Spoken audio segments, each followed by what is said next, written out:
Hello, listeners. This is producer Kyle. I moved up to host Kyle for a little bit of time.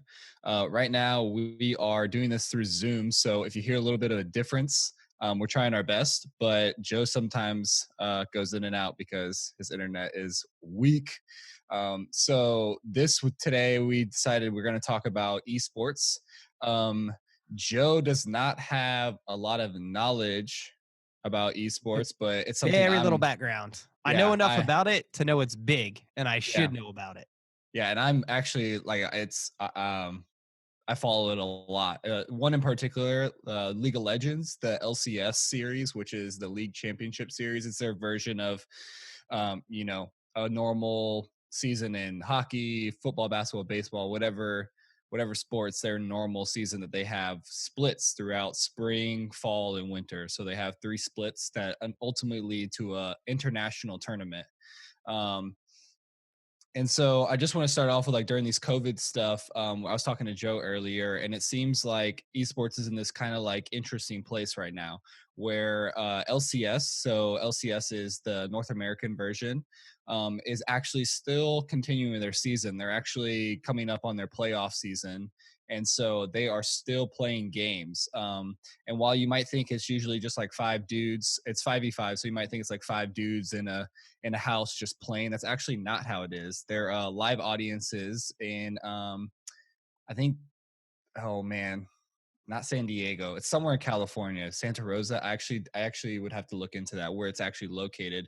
But they do live studio audiences, and they just shuffle in the teams to play these games throughout the day. And so right now they actually are five guys at a house playing this game, with coaches and staff and everything. But the season's still continuing. So unlike, basketball, football, baseball, all those things, this season is still going. How are they monetizing those, Kyle? Is it uh ticket sales or the broadcasting? What's the big monetization piece there? So the Riot Games, who owns League of Legends, there's a few stacks. Like, they have a huge vertical there. They have the live events, so people showing up, people paying tickets, paying money to see them, and then they also had the video game, which is a lot of what I don't think a lot of people see as a profit, but they make a crap load of money off of just in-game purchases. The game is free to play. The game is free to play. You can play without spending a Mhm. dollar on it the whole time. But actually, they make money off of microtransactions. So um, there's that. They I always thought that also, microtransactions term is a little funny because a lot of yeah, that stuff is going to be like 10, 15, $20. yeah. And so theirs is you buy $20 and you basically change real life currency for in-game currency, and Yeah. you use in-game currency to buy things from scaling price ranges. So they also make dollars on, advertising and sponsorship. So a lot of these teams, you can't have a team without having to deal with Riot Games. And so those teams are sponsored. So those teams pay a percentage to be in the part of the LCS. And then there's sponsorship all around the championship series. State Farm's a big one. All the major computer brands and companies, a lot of insurance, and a lot of, like, because it's that demographic. It's that 18 to 35-year-old male Yeah. demographic, which is notoriously hard to reach.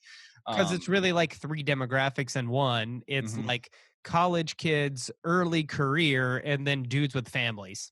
Yeah, right. And then, like, even, honestly, there's 15-year-olds and 14-year-olds and 16 there's all those high Yeah. school age kids watching League of Legends as well. Um, So yeah, that's where they make their money, which is an interesting point where I said I think they're going to survive on the streaming side. Like, we've seen articles come up of other sports actually streaming like live. So that's NASCAR, right? Yeah. NASCAR did a live esports telecast, Hmm. and it's been driving signups for iRacing.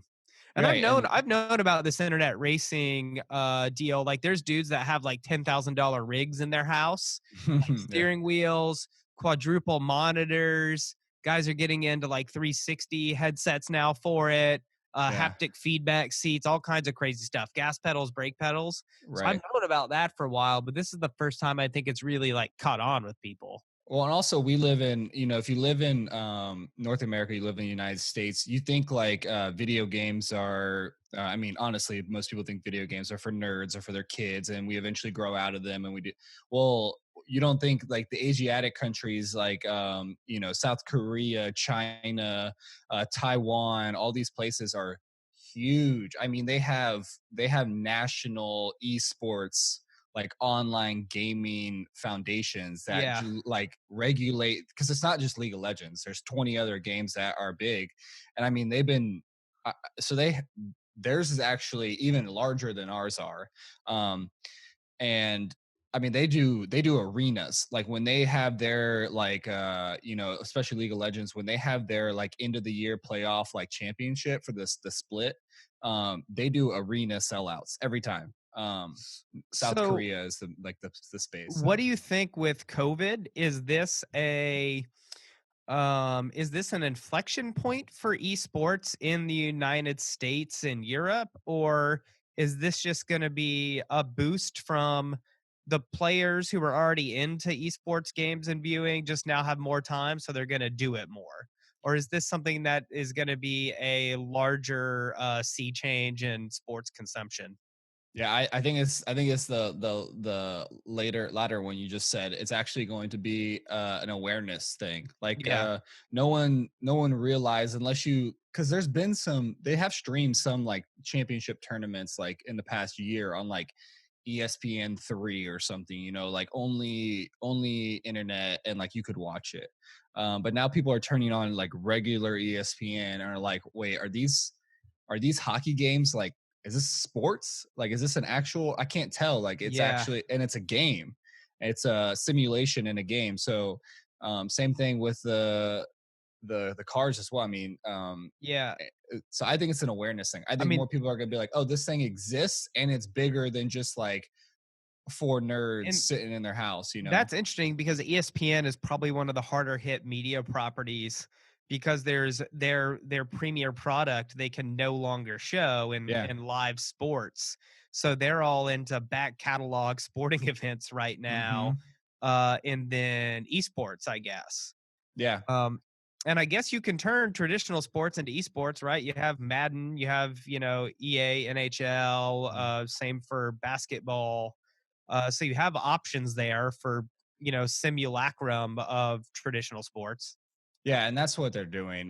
But to have something that's a little bit more engaging, I guess, like, hey, this is a progression of a season. A Yeah. lot of people don't think that as well, but like you'll get invested in a season of these games, and so you want to see your team win, and you have favorite players. I mean, it looks exactly like any other huge sport right now. And that's what I think people are missing out on. There, it's not just Twitch streamers; it's an organized thing. um, but like another thing I'll say is like they're not escaping the COVID thing completely, because a lot of their business is also on live events as well. Yeah. It looks a lot. It looks a lot like a festival. I'll be honest. Like you have your groups come up because there's not just one team versus one team. It's usually a series of events over a Tournaments. You weekend. have a Yep. tournament that's going to go on at a single Mhm. venue, and then that Yeah. venue has all the conglomerated Hmm. stuff. It's got the Mountain Dew tent. It's got Yep. the Monster Energy experience and the Hmm. Doritos free samples Yeah, and I'm all trying to that think. stuff. Is that a festival or is that more like a Comic Con is I guess another big thing Yeah, or a like it? conference. Yeah, Conference, but yeah. sports tournaments are like this, right? Yeah. Like if you go to any sporting tournament where you have multiple teams there, you're Mhm. going to attract the vendors and the advertisers selling to that crowd as well. Yeah. So that spigot is shut off, but they Yeah. benefit, you think, overall from just being literally the only game in town. Yeah, 100%. The only game in town is a good way to phrase Yeah. that. The I mean, only like legal game in town. The exactly, only yeah. game that won't get you socially shamed. um, Get but back in your it's room and play video it, games. I've been watching it though, and it's still missing. Like it's still different. Like it's not business as usual. Like they're not just playing because like they. I'm not even joking. Like they used to go to a studio, and the studio has their cameras set up. Yeah. They have like all the graphics on like TV screens on the background, so And they now have they're basically graphics. running a Zoom call. They are. I mean, literally, they have Yeah. four. They have the casters because there's people that commentate, and so they have Yeah. casters just at their house, Zoom calling it, and it's very strange. So I mean, it's not survived unharmed, but I think it's one to be the big ones that's going to be coming out of all this stuff. Everybody's going to look around and be like, oh, that's one guy sitting and playing for hours Yeah. in front of a Twitch stream. This is the last thing left. All right. Any Yeah. concluders on this? Nope. That Nope. is it. Esports, be aware of it, people. Oh, concluders. I thought you meant like anything else. Yeah. No, I mean, people are just gonna. I mean, you're just gonna see more about it. I mean, the awareness it's gonna go Yeah. through a brand awareness Especially if the awakening. NFL season gets delayed or canceled. I think Mm-hmm. so. I think it's a bygone conclusion that NHL, NBA are probably up the creek at this point. Yeah. The NFL is pushing forward, but if that NFL season gets canceled or delayed, it's going to be an open field, definitely pun intended, for emergent sports. It's a great place to end. Yeah. All right, everyone. Well, that's the end of the daily. We're going to be hopping on to do our longer form, which will come out Thursday. All right. Well, stay safe, everybody. We'll see you tomorrow. Goodbye.